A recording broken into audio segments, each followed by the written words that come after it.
অবনীর চোখে কালো কাপড় বেঁধে কোলে উঠিয়ে নিয়ে তার ভার্সিটির সামনে থেকে তাকে তুলে নিয়ে আসলাম। এই এই এই কে আপনি? আর আমায় কই নিয়ে যাচ্ছেন? প্লিজ ছেড়ে দিন আমায়।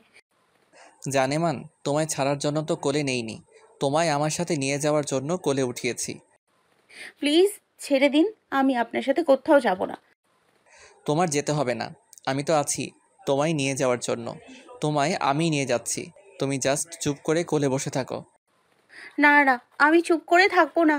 আমি চিৎকার করে মানুষ জড়ো করে ফেলবো। ওকে করো। এটা বলতেই চিৎকার চেঁচামেচি শুরু করে দিল। আশেপাশের মানুষজন সবাই আমার দিকে হাঁ করে তাকিয়ে আছে, কিন্তু আমার বডিগার্ডগুলোকে দেখে কেউ আর কিছু বলার সাহস পাচ্ছে না। অবনী, তোমায় ভালোই ভালোই বলছি চিৎকার চেঁচামেচি না করতে, তাহলে কিন্তু খারাপ হবে বলে দিলাম। প্লিজ হেল্প মি, কেউ আমাকে বাঁচান। মেয়েটাকে বারণ করা সত্ত্বেও মেয়েটা চেঁচামেচি করছে। মানুষজন এবার আরও বাঁকা চোখে তাকিয়ে আছে আমার দিকে। আরে আপনারা সবাই আমার দিকে এমন করে তাকিয়ে আছেন কেন? আপনারা হয়তো ভাবছেন যে মেয়েটার সাথে আমি জোর করছি, কিন্তু না, মেয়েটা আমার স্ত্রী।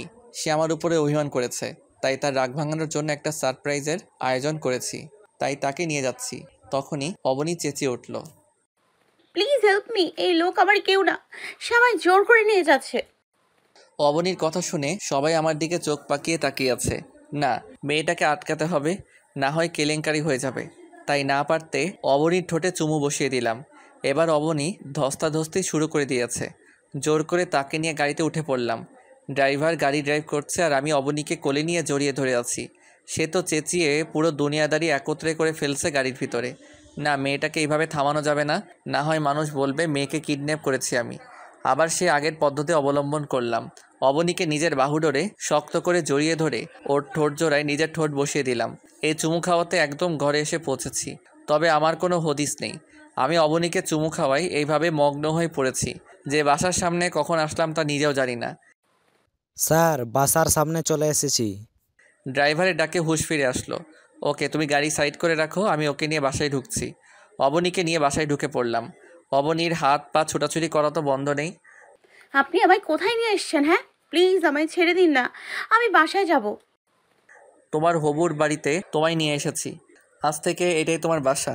এই বাড়িতে একবার প্রবেশ করেছো তো কোনোদিন আর যেতে পারবে না। আপনি এসব কি বলছেন? আর আমার হবু মানে? মানে আমি তোমার হবু। গাড়িতে তোমার উপরে অধিকার কি এমনি এমনি খাটিয়েছি নাকি? না, আমি মানি না।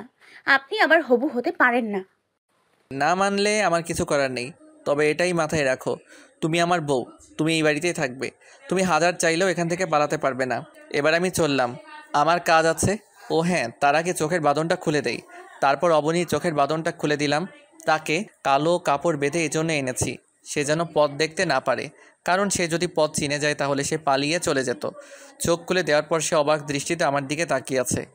এই মেয়ে, কী দেখো এমন করে?